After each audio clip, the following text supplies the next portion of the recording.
The word Minyan means to count. You ever go into a room and you kind of feel invisible, that no one is taking you into account? Well, if you come here on Sunday morning, know that you will be counted. And you will be weighted with anticipation, because for those conducting prayers on a Sunday morning or in this moment, you have to have 10 Jewish adults to do certain prayers. That count of Minyan is linked to our Torah reading today. The one verse that the Talmud in Brachot finds to explain why 10 is that magical number to be a community is with the word Edah. Edah, community, congregation. And today we read of 10 men who said, it's a great land, but we can never do it. And those 10 led to panic among the people, where the people's response was crying and saying, we were better off if we had died in Egypt. Let's go back. Even with the wrong of the golden calf, they were still headed toward the promised land. But as the Torah reading of Shalach will continue, God will say, I'm done with that generation. They lack the determination. They lack the faith to fulfill my promise. I will wait for their children. And so Edah, a community, is identified with 10. The testimony of the 10 scouts who said, we can't do it. But there's another 10, and that's the 10 of Sodom. This is not cited in the Talmud. The Talmud will only cite today's verse for why 10 equals a minyan. But later commentators will note that when Abraham negotiates with God to save the cities of Sodom and Gomorrah, God says, if there are 50 righteous, then I will save the city. And in that ensuing negotiation, it will come down to that number 10. So that if there are even 50 righteous, God says, I will save those cities. And Edah, a micro-community, a counting of 10 adults, has enormous power to influence others for good or for bad. And so we as a community count and require 10 adults to do many prayers. For instance, this morning, in Brady coming up to the Torah, his ability to have recited the blessings before and after the reading required a minyan, 10 people. His requirement to do the blessings before and after the Haftorah, that too required a minyan.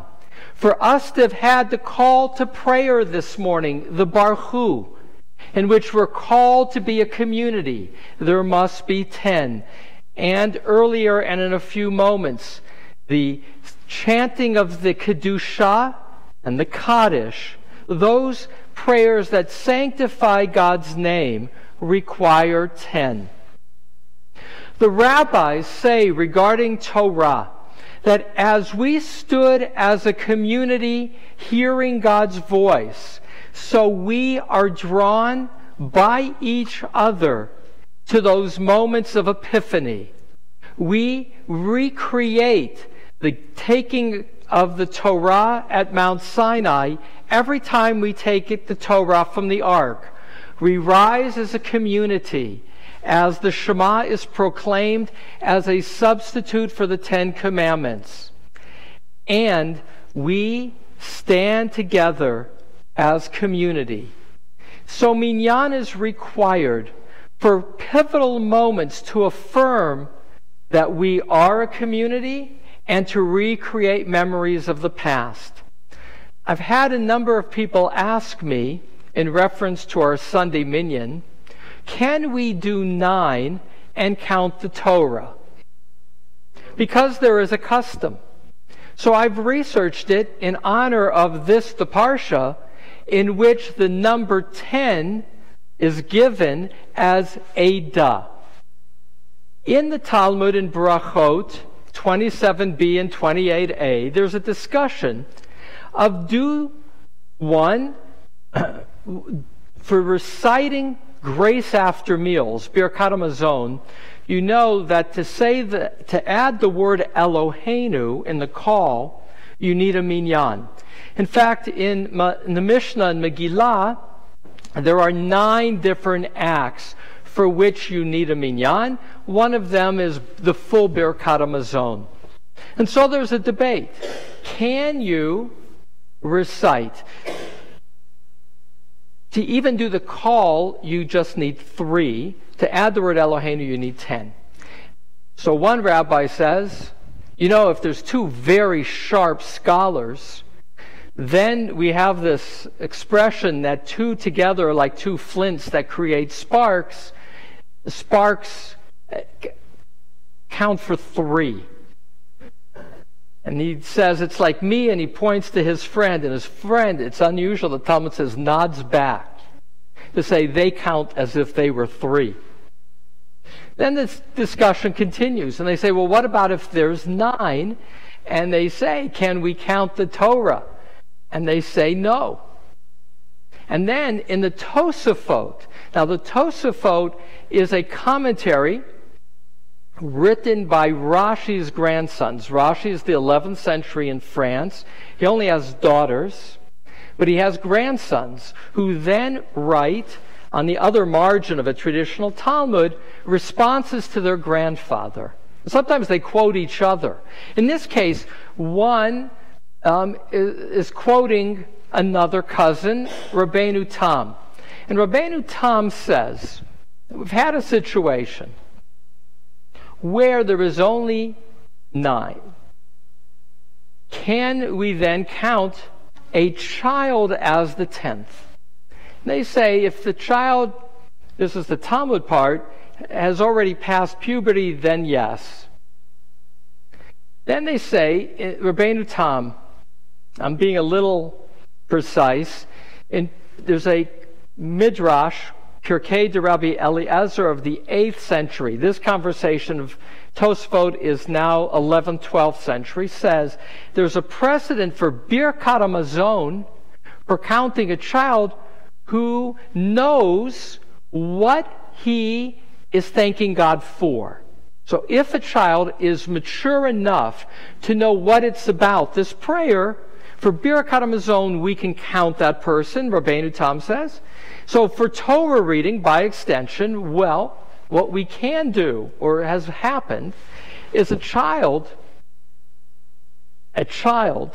over the age, well, as the rabbis will say, over the age of 6, can hold not a Torah scroll necessarily, can hold a Torah, Chumash, because that implies they know what Torah is, and then they can count. So now we move forward in Jewish law. This is the longer answer that Sunday Morning Minyan has been asking. In Shulchan Aruch, the Code of Jewish Law, Joseph Karel, 16th century, he says, no, we don't count anybody until they're 13 to come up to the Torah.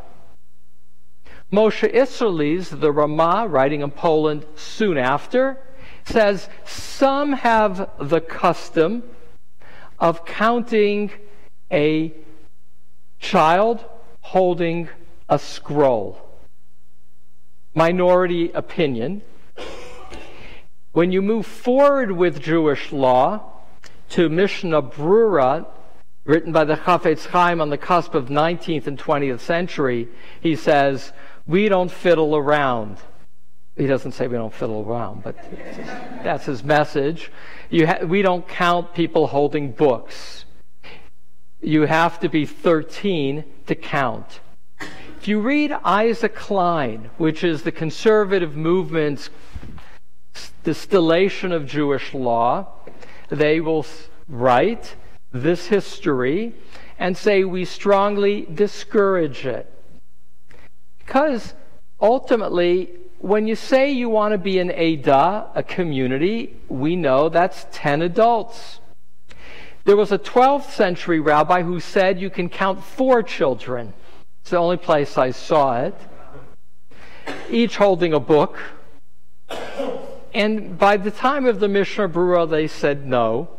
All the more, in 1973, when the conservative movement voted to allow women to be counted in 1973, all the more Isaac Klein and the conservative movement thereafter felt that we should encourage people to come to become community, to become a minyan. And so it's been the custom of our community that 10 adults constitute a minyan, male or female, Jewish adults.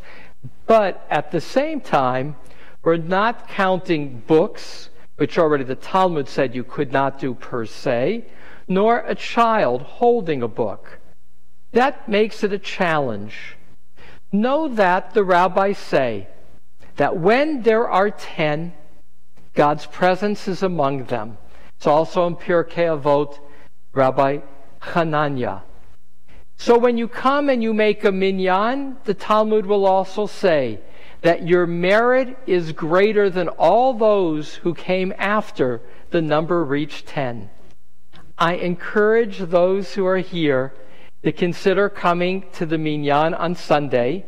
Starting this week, there are special omelets being made as well, because socializing after is an incentive and important.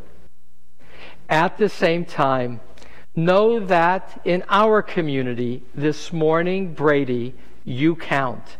This morning when you go to Minyan on Sunday, you can make the difference between people saying the Kaddish or not, between people reading Torah or not. That is what we celebrate today, that you count as an adult into community. Ribono Shel Olam, Master of the universe, we who are adults in community count in many ways. Just showing up can make a difference. May more of us show up regularly to synagogue on Saturday to celebrate the reading of Torah. May more of us show up on Sunday morning to enable community to be an Eidah, a community. Amen.